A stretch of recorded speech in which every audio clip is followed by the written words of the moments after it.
Greetings, my name is Tim Johnson. This is Recovery, Strength, Hope and Courage.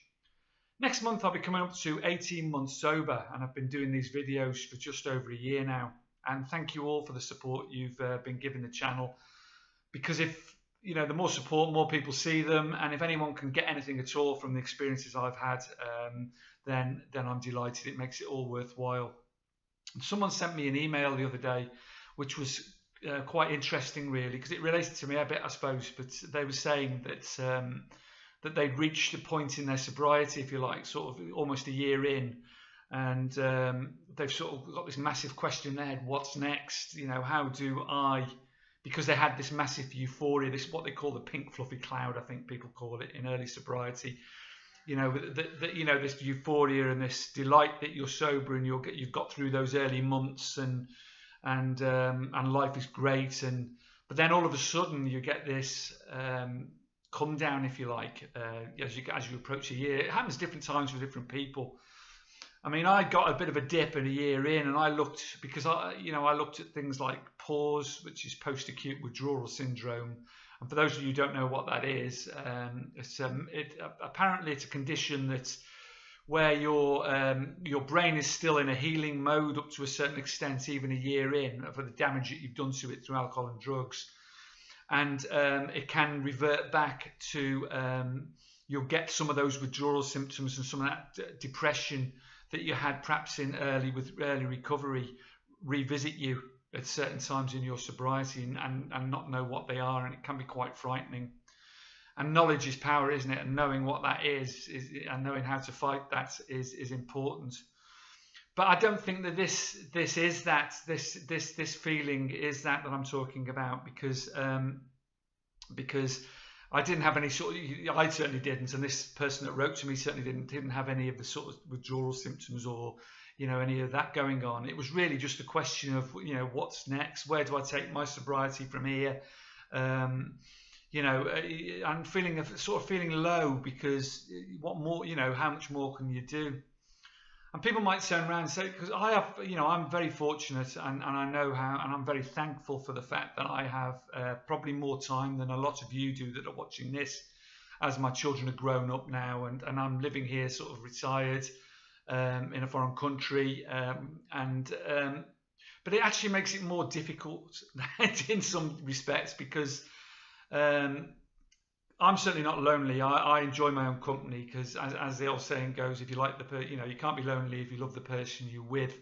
And I've started to learn to love that person, and solitude is certainly different than loneliness. And I find my own company, comforting. Because I go out and meet people during the day, and I've probably spent my whole career with people. I quite enjoy my own company. But you might turn around and say, well, you've got time on your hands and this, that and the other, but that can actually make it worse, because if you don't fill your day, and you don't get out, and you don't like your own company and all these things, and your kids have left home, and you're not working towards anything, then it actually is quite difficult to motivate yourself. So my motivation, and my main motivation, always has been, from the beginning of this journey, I use the word journey, is to be the best version of me that I can be. And I harp on about this, but it is reality. I mean, that's all any of us have got, really, because that reflects on everything we do in our lives. Because if we are that best version of ourselves, then we are the best. We're the best for our children, we're the best for our spouses, we're the best for our careers, for our well-being, for everything. It just reflects on all of that, and it's extremely important, and it's a never-ending journey. So you can never get bored of it or tired of it, because no one can ever be perfect. No one ever can be. You create your own reality, and it's an ongoing process. And you just never will get to that state of perfection. You're always striving towards that, but you're doing your best, and you're the best version of yourself at that moment in time, and that's all that matters. And that's what I strive towards, and that's what keeps me motivated. And I do that quite a lot of ways, and it reflects on my life in a lot of ways. And I'll just quickly say diet and exercise is extremely important, which I've worked hard towards. And those of you who look at my videos at the beginning will see that I was even 3 or 4 months into sobriety, last January when I was making these videos, I was 16.5 stone, and I'm now 13 stone 2. So, you know, and that's all to do with my diet, my exercise regime, my well-being, my happiness, if you like, my inner happiness. It all reflects on that, and I've made a lot of videos about this, so I'm not going to go into that in great depth. Have a look back at those if you're interested in how I achieved those things. But generally, I'm always trying to educate myself. This is another thing. We're very fortunate in this day and age in some ways. Some ways not, because my last video I mentioned about the scourge of the internet, if you like, and social media, and you know, everyone sort of seeking approval, and that being a massive addiction in this world at the moment, which it is. However, there is an upside to the internet, and that's information that can be extremely accurate and motivating. And I look for people that inspire me on particularly on YouTube and things like that, and sort of connect with those people, and then connect with other people through them that have inspired them, if you like. So it has a knock-on effect, and I look to people not just who have been inspired in, you know, inspiring into sobriety, although I look at people like Kevin O'Hara, Alcohol Mastery, Ryan Donnelly, Calm Support, and Free From Hell. Those sort of people are truly inspiring, and other people like me that make videos, like the likes of sort of Waylon Bennett and Rock and Roberta and people like that, Leisha, and all these people are inspiring in their own ways. But I'm talking about people who have been successful in their lives in other directions, maybe in their careers, in their lifestyle, and inspiring others. And I look to them, and I look to sort of Lewis Howes at the School of Greatness. He has great people on. Russell Brand, Under Your Skin, who has great people on.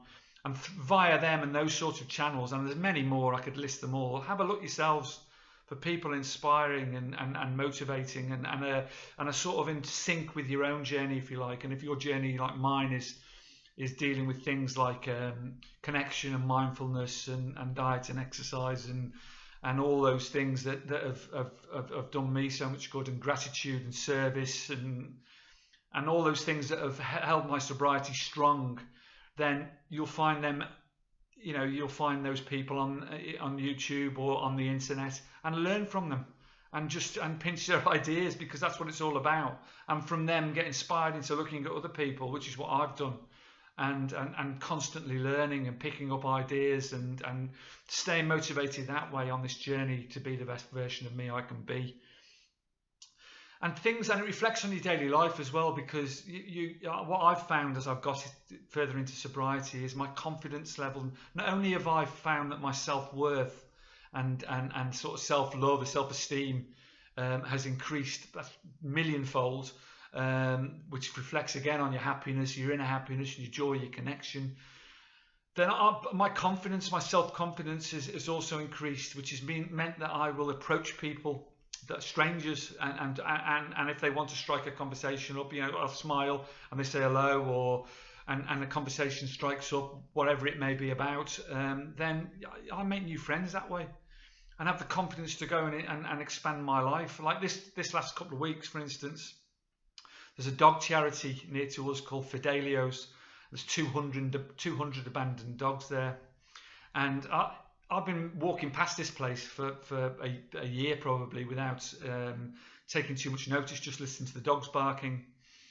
But I thought, you know, these are abandoned dogs. So I had a look online, and they were looking for volunteers just to walk the dogs. Now I walk 2 or 3 hours a day.